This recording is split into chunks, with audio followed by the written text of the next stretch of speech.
Ladies and gentlemen, this is Joe's Classic Video Games, back with another cool arcade repair video for you today. We have had this game in our storage room for years now. I've been messing with this thing for a couple years, actually. Kind of on and off.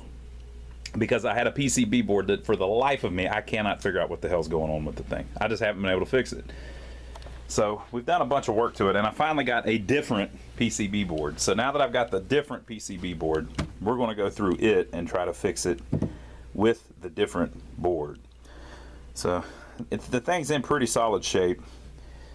I've already, you can see where I've got paperwork down here where I was testing all kinds of crap on the other board. I haven't messed with it in probably a year now, but the last time I messed with it, basically what the board was doing was it would give me an error code that one of the RAM was bad, but if you replaced the RAM, that didn't fix it. And man, I changed all the chips, everything having anything to do with it. I couldn't figure it out because I'm trying to do it with a logic probe. With an oscilloscope, you could probably figure it out. But so where we're starting is the power supply we've already reworked, and we've got a new big blue. The power supply is putting out the right voltages, and then coming over here to this power supply, it's putting out the right voltages, so we're good. It's just there's a problem on the board. Once we get the board working, if we can get the board working, the next problem is this thing has a Matsushita monitor in it that isn't doing much either, so we may have to swap that out for another one, but I figured we'd film it while we're messing with it. So the first thing I'm going to do is I'm going to get that new board, the one that we just got in, and we're going to look at it. It's got a few problems too, but we should be able to fix it, hopefully. So this is the board that we got in. Somebody has been working on. They replaced some RAM, and they had some little jumper wires and stuff on it, which didn't look great, but it's not completely destroyed, so I think we'll be able to repair it. So the first thing I'm going to do is I'm going to clean the chips. These are the two Pokeys. This is the CPU, and then the ROMs. These are the RAM. So I'm going to clean the chips and sockets because they look kind of filthy. And then we'll pop it in the game and see what we get.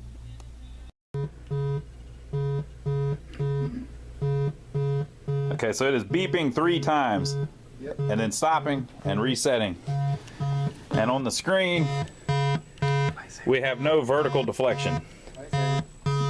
Matt's saying it's a lightsaber. It's a lightsaber. God, it's Star Wars on the brain. All right, so it's beeping 3 times. This is the board that we got in with the suspicious RAM replacements on it. Okay, so the first thing that we have done, now I believe it will do that beeping that it's doing whether you're in test mode or not, because the thing won't come up. It ain't working. So in the manual it says self-test screen 1, test fails. Now as you saw, we don't have any, our monitor's not working right. It says RAM failure is indicated by a blank or garbage filled screen and a number of tones. We are getting the number of tones. I don't know about the garbage filled screen because we don't have any vertical deflection. Oh, by the way, the monitor's in there sideways, so the like this monitor here, this is the vertical and that's horizontal. The longer axis is always horizontal. So if the screen's turned like that, this is now horizontal and that's vertical. So since we've got a line up the middle, we don't have any vertical deflection. It's not deflecting the beam vertically, even though it's really horizontally the way it's mounted. But the way you keep it always, the way you figure it out is the longest axis is always horizontal. So we have no vertical deflection, so we can't tell what the screen is showing. But it says, count the tones to determine the failed RAM. Now this is exactly the same damn thing the other board's doing, by the way, that I've been trying to fix for 2 years now and haven't been able to fix. But this is some fresh meat, people. This is some fresh meat. I am convinced we're going to be able to fix this one. The tone numbers and matching RAM locations are shown in Table 2.1. The number of tones continue to repeat. Isn't that exactly what we've been getting? Replace the failed RAM and restart the test. Set the self-test switch to off and then to on. But we don't have to do that. I think it will do this. If it fails the RAM test, even when it's in game mode, it will do this same thing. Locating the failed RAM. So we're getting 3 tones. It says M2. is the failed RAM. So we're going to check that out. So with that said, it looks like that makes all of these numbers that someone has written on here make sense. So this is probably the first beep, second beep, third beep, fourth, fifth, sixth, seventh, eighth, ninth, 10th. So I don't like this. He had some jumper wires on this when I got it, and I took them off because it was just like it's real big old thick wire, useless. So apparently we've got some bad solder on this one. They boogered it up. So what I'm going to do is I'm going to remove this chip carefully and put a socket in there like we should have done, or he should have done. And then, oh, I should explain that. I bought this off a guy online, right? And I knew it was like this, so no problems. So I'm not trying to hide my own screwed up soldering job here. I'm not using the royal we. It really was a different guy, right? But the other guy, who was definitely not me, screwed this up pretty bad. So we're going to take this out and put a socket in it, and then we're going to check everything, all the continuity, and get this socket just perfect, get everything right. Because it's telling us that one's bad, but it's probably a connection, man. This thing is... It's not. It ain't right. And on the back... it don't look all that much better. So, we'll see. Shoop, shoop. Alright, look at his hacked up crap. But I've cleaned it up pretty good, actually. But there's a bunch of traces screwed up. So you got to go through and try to figure out how everything was. So see this top one? This line here originally went through these two pins and then connected over to this over here, but it's all screwed up now. That one looks all right. That one, that one, that one, that one, that one, that one, that one, that one, that one, and then you get over here. That one, that one, that one, that one. This one's broke. See this line that comes through here is supposed to go to this, but the trace is missing. So I've got two. This one and this one are definitely bad, and there might be some on the bottom too. But so what I'm going to do is I'm going to put a I'm going to put these type of machine pin sockets in it. I know a lot of people don't like that, but I'm going to put these in there so that I can see. First of all, it's good because you can just clip them to whatever size you want. And I'm going to do it so that I can see that we've got a connection on everything, and you know, so everything's open where you can see it good. And then I'm going to test continuity. So like this pin right there, I'm going to test it and see if it's connected to that pin right there, which you can see the trace on the top of the board that that's how it's supposed to be. And I'm just going to go through and check every one of them on the socket and see if the socket is connected to all of the traces that it should be. And then I'm also going to check to make sure that when there's two pins like that one and that one, that they're not accidentally connected to the line going between them over to here. So it takes a little while. You got to go through and check every little thing and make sure you got it right. And then I'll put a new chip in, and we'll try it out again. Now the old chip I actually cut out of the board because those traces are all screwed up anyway. The reason that those are all screwed up is because Millipede in particular, just the way it was made, it's really easy to lift traces on a Millipede board. So when you pull out a chip, it's really freaking easy to screw them up.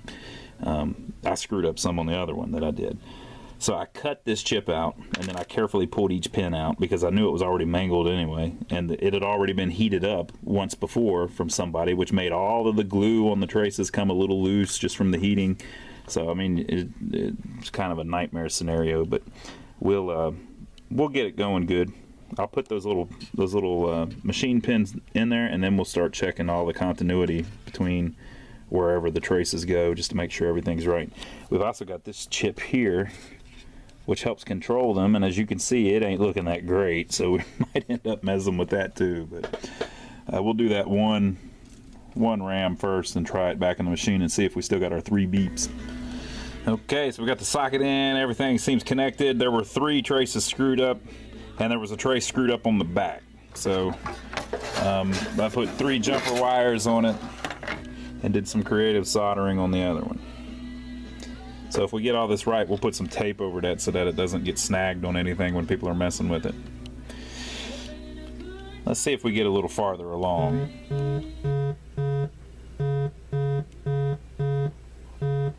It's like a game within a game. The game is, can you figure out what the next bad RAM chip is? I'm just going to guess that it's the next one that they replaced and screwed up the traces on. 1, 2, 3, 4. So we're getting 4 beeps now. So they about had this one, but this trace right here is shorted to this trace right here. See how that touches out there? If it touches it and it's green, it won't connect. But once you're heating it with your soldering iron, it's real easy to burn through that masking. And so this testing with the multimeter, this trace is connected to this trace, and that's no bueno. So I'm gonna disconnect that really simply. Matter of fact, might be able to do it right here. Let's see, or something like that. Fix that, right? So we'll clean it up a little bit, and then we'll try it in there again and see if we get onto the next RAM that it's telling me is bad. We're on to 5 beeps, people. Lightsaber check. Oh, it's different. We keep having different stuff on the screen too. Look, it's trying to do something, but I've got no vertical deflection, so I can't tell. But it's trying to come back to life. It's saying, hey, it's the 5th RAM, dumbass. So we're gonna see what the 5th one is. All right. 1, 2, 3, 4, 5, 6, 7, 8, 9, 10, 9. 5, 6, 7, 8, 9.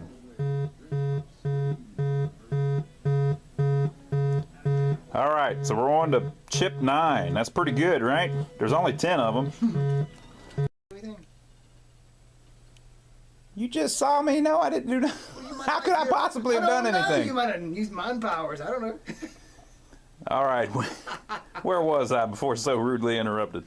Okay, the board is not beeping at all now, right?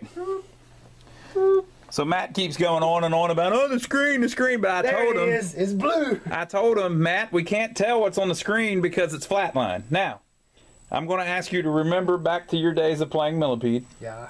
Do you remember playing it? Vaguely. Okay. It's hard. Do you remember the title screen of Millipede? Yes. What color was it? It's black. I mean, but all the... No, it was blue. Blue? Yeah, it's blue, and it's got little boxes and stuff. So here's what we're going to do. We're going to try to coin it up. And it's trying to coin up. Now the lights are blinking. That's why the bar was blue, isn't it? Aha! Uh-oh. We died. You did something that time. Well, we've got issues going on, but I don't think we can tell what's the next part of it until we fix this freaking monitor. So that's next. We need to try to fix a Matsushita monitor. It's called a... I thought you was calling me a name. No, it's called a Matsushita monitor. The guy that made it, that was his family name. So why are you... He was born like that, Matt. He didn't come up with that name. Sorry. You said Matt. Huh? No, Matsushita. I'm not talking about you. I'm sorry. Just Matsushita. So we need to try to fix a Matsushita monitor, which, if you don't know, in the arcade world is one of the hardest things possible to do. Yeah, they're not that reliable, but we're going to see what we can do. So it's flatlined. We're going to see if we can figure out how to get it to not be flatlined. Okay, so like I was mentioning, we worked on this thing like a couple years ago, and I kind of see new caps in there. I don't know if we did a cap kit or not, but apparently there is a switch on it called the service switch. It's just like the one on a Nintendo Sanyo. If you turn the service switch on, it flatlines the screen. If you turn the service switch back off, you get your full screen again. Now, everything's rolling, which means that the sync is off. So it's rolling this way, which means it's rolling vertically. And then you also have all these jagged lines, which means that it's the sync's off horizontally. But I believe on my other board it was doing that too. So I've probably just got all of the sync all misadjusted. So I'm gonna adjust the vertical hold, and I'm gonna adjust the horizontal hold, which are gonna be on here somewhere. And so I'm gonna mess with that a little bit, and I'll come back and show you what I end up with. All right, folks, we pulled it out. We have not done a cap kit on it. Basically, I could not get the sink to pop in, which very well could be a cap. This is the horizontal sink. Of course, I hit it right in the middle of the board. But we're going to replace all of the electrolytic capacitors. See if that makes our sink work any better. It hadn't been done anyway, so it needs to be done for show. I'm also going to check to see what this is. Look how hot that resistor's gotten, to where it's scorched the board a little bit. So I'm going to go through, we're going to replace all of these little electrolytics, and then see if that gets us a little further along. Okay, so we've got it adjusted, but we're having issues with the sink. So the vertical, see how it's not scrolling that way? So the vertical sink's fine, but the horizontal sink is all screwed up. That's why it keeps trying to go off like that. So we need to figure out if it's the board isn't sending out the horizontal sync, or if the monitor is not interpreting the horizontal sync. So we're still messing with that. So I think what we're going to do is try hooking up a different monitor to it to see if it works fine on the other monitor. If it does, then you know that the board's fine and it's something still on the monitor. But yeah, as you saw, we already capped it, so we'll see. Okay, so we got out a G07 that we're working on, got it all rigged up, used the same exact wiring, made a little adapter so it would plug into the G07, and we have vertical hold and horizontal hold. So the board is sending out a picture that is just fine. Phone's ringing, oh my god. So the problem is still on the monitor, so we're going to have to pull the Matsushita back out and work on the horizontal sync circuit. Okay, so I printed out the schematics of the horizontal sync section. So basically, well, the sync comes in on this sync separator circuit into this chip here, and then blah blah blah blah blah, and you know it's controlled by this horizontal hold here. So if any of this stuff around through here is screwed up, it would make it do what it's doing. So I'm going to go through and check all this stuff and see if I can find any of it that's messed up. I should have already replaced the caps, but maybe I missed some or something. The electrolytic caps, those are the ones that wear out. So that's just why you replace them. Or there may be bad solder on something, or maybe bad solder on the hold pot. It looked fine, but I'll keep checking it. Or maybe one of these resistors is tripping. So we'll look and see if we find anything wrong with it. Next step, so I replaced a bunch of those caps. These are printouts of the schematics. I replaced a bunch of those caps and it didn't change anything. The horizontal hold just would not snap in, right? And so then I said, well, wait a minute. I never checked the B+. So I checked the B+, which is the voltage that the monitor runs on. And you can check it at this fuse F002. This is the B+ line. And this is the B+ adjustment pot. The B+ is supposed to be 123 volts. It was 144. And when you turn this knob, nothing happened. It wouldn't adjust it. So digging around online, and I figured out everybody was saying that on theirs R811 had went bad. So I checked it. You got to remove it from the circuit, and sure enough, instead of 47K, it was 68K. So it was way out of spec. And you can see it makes this transistor. This is the pot, so it changes this transistor the way it works by. If you turn it one way, you're more connected to the ground. If you turn it to another way, you're more connected to the B+ line, so blah, blah, blah, blah. And the pot is only 500 ohms. So anything that went out of spec more than about 500 ohms would be like the pot wasn't even working, you know. So that's what had happened. It had went 21K high by just burning up. So I put in a new one. Oh, and it's a 1%, so it has to be really close to 47K or it won't work. But I had one and popped it in, and that fixed it. So I was able to adjust the B+ to 123 and got it rock steady like it ought to be does. So I'm gonna show you something else. Remember how it was tripping? Matt was talking about how it was tripping, right? So watch what happens when I start a game. Now that we can see on the screen what's going on, watch what happens when we start. Now, obviously, it's in the wrong language still. All right, see how all of these are lined up on one side of the screen and then it resets? So my understanding is when it does that, one of your Pokeys is bad. That it's a dead giveaway that you got a bad Pokey. So maybe we'll go into test. I don't know if it tests the Pokeys in the test menu or not.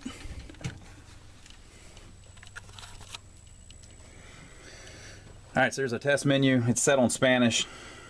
Easy side feed, which I guess are the little things, that the mosquitoes. Easy beetles. But up here's what we're looking for. EA10PO. Boy, that PO sure sounds like Pokey, doesn't it? So here's the manual, and it says self-test screen 1, test fails. So if the test fails, up here in the top you get the errors like we got. So that one there says R1FF. So ours said EA10. I think the 10 is just like the hex.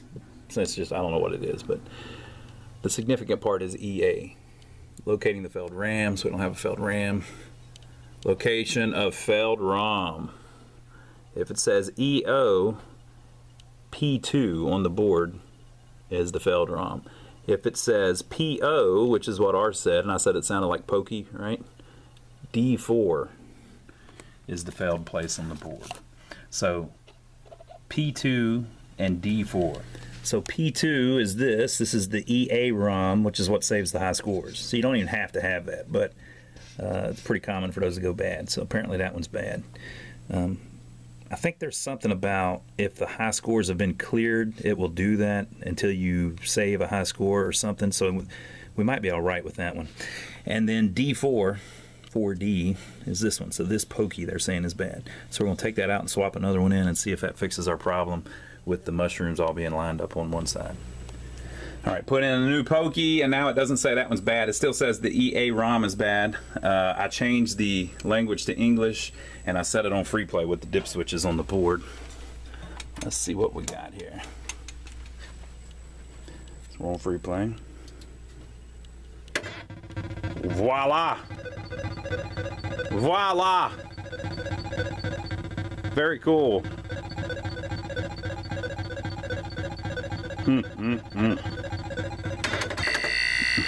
About time for to mess with the trackball. Okay, folks, we have finished it all up. Check that out. Now, I saw some people online the other day. They were talking about which side art do you like better, Centipede or Millipede? And they were trashing the Millipede side art. So they were saying, this guy looks ridiculous. And that the Millipede looks phallic. But I think it all looks good, you know? It's a little different, but in my opinion, this is one of their better cabinets, Ataris. But all of the Atari stuff looked good. What I guess if you were going to make a list of best and worst Atari artwork, I guess maybe this would be down near the bottom, but that doesn't mean it's bad. It's just all the other ones were so great. But we've already filmed a video on Millipede, so I was just showing you how it ended up. It's in pretty good shape, all in all. So we had to put a new marquee wrap on it. That thing is a pain. Man, it's a pain to put those on. Really, the hard part's taking the old one off. And then a new speaker bezel. So beautiful, so beautiful. And then a new control panel overlay, and it came out sharp. Look at that. And then a brand new trackball. Look at that. Oh, wow. Wow. How cool is that? Still got the original art. It's got a little piece of black that somebody put there because there was a lock bolt, and it looks pretty ugly under that, so we just left it like that. It's not perfect, but we don't have a... It'd be a pain to replace that front art piece if you could even get it.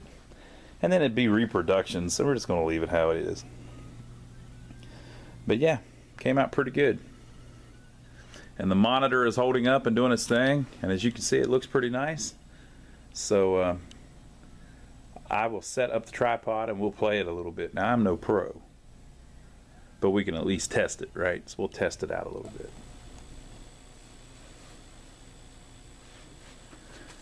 All right, we're going to play through it a little bit.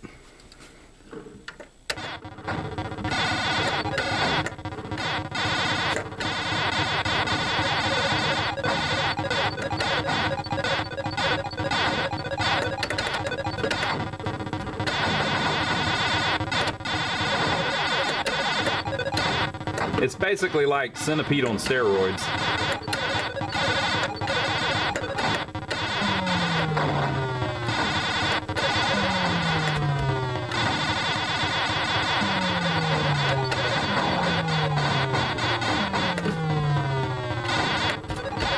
Getting crazy already.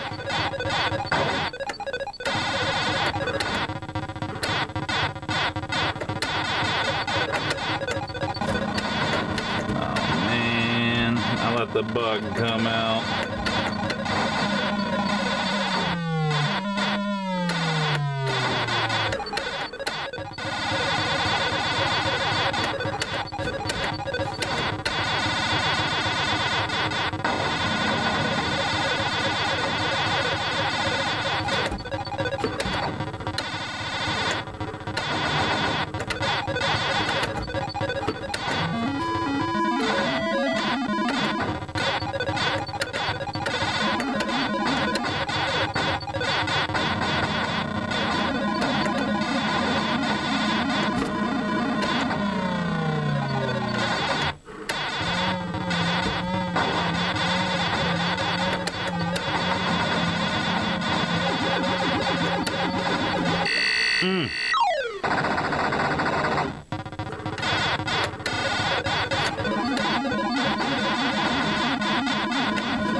They got me. Usually they don't get me, but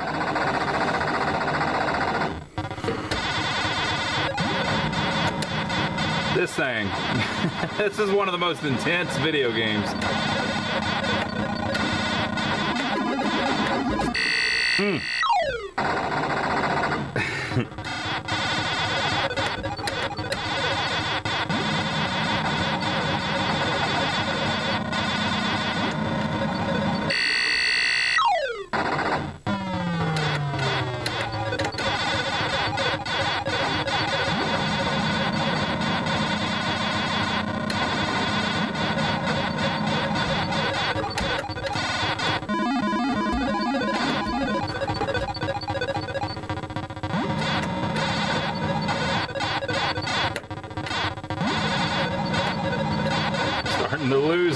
I'm starting to lose the field here.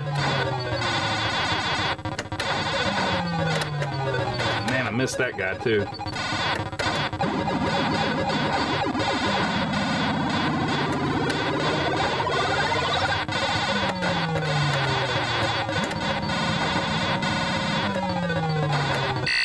Oh, I thought I had it. I thought I had it. All right, we're gonna play one more game.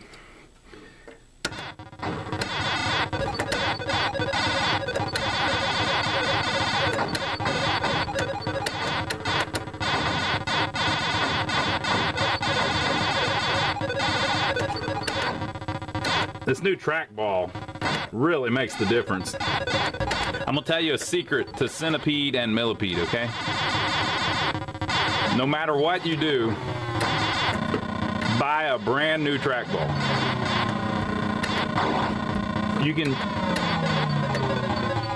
You can rebuild the old one.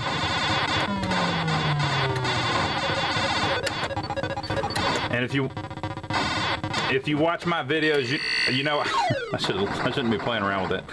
If you watch my videos, you know I reuse all the old stuff if I can. It's never right. Just buy a brand new trackball, because the problem you run into is not only do the bearings wear and the rollers wear, but the actual ball wears. Like, the ball's plastic, so you know the metal wears away on the trackball. Well, the ball's plastic, so of course it wears away too. So that your problem is, even if you rebuild it, the ball's too small. It's a little bit worn, so it won't ever roll right. So just spend a little bit extra and buy a brand new trackball. Like this one, it was about $60, I think, $60, $70, which I wish I didn't have to pay. But it's well worth it, because this thing plays perfect.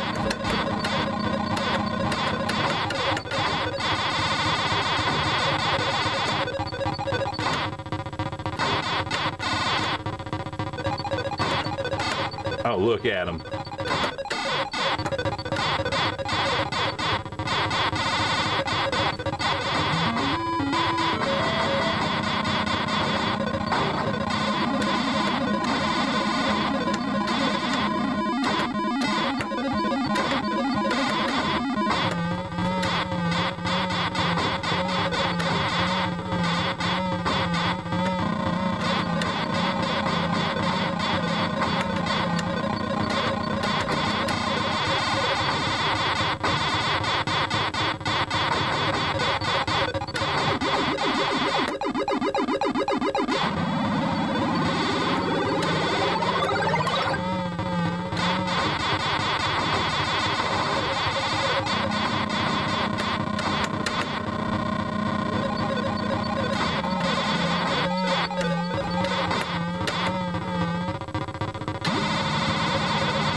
Oh no!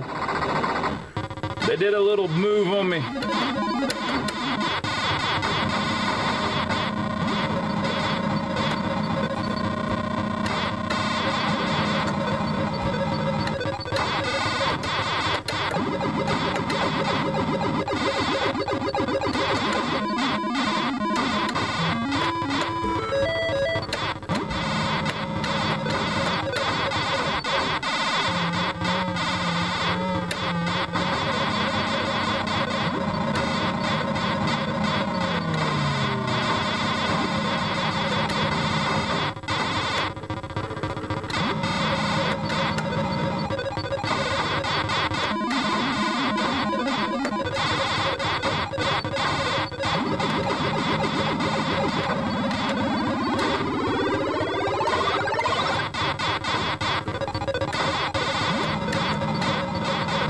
Damn.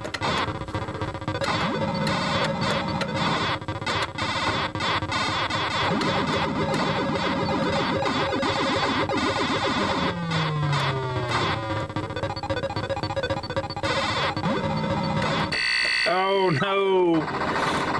I caused my own death.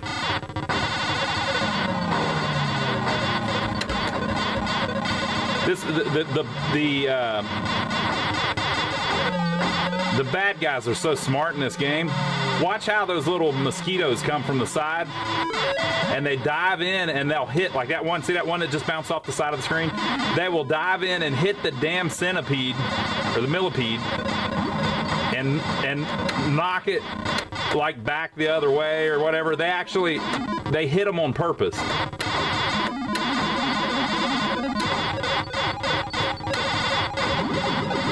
What? See that one?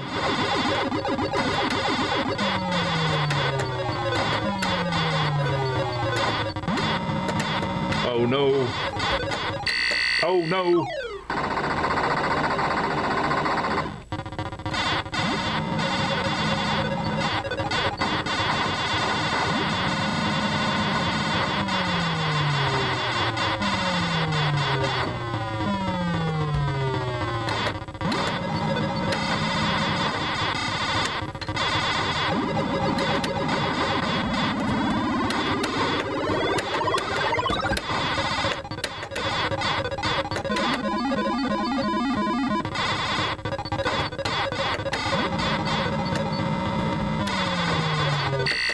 Whoa! Too many bad guys in the same place.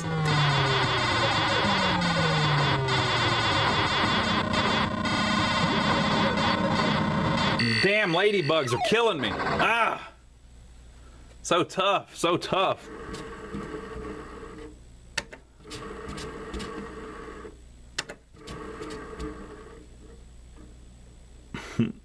All right, so there we go, folks. It ended up working pretty good.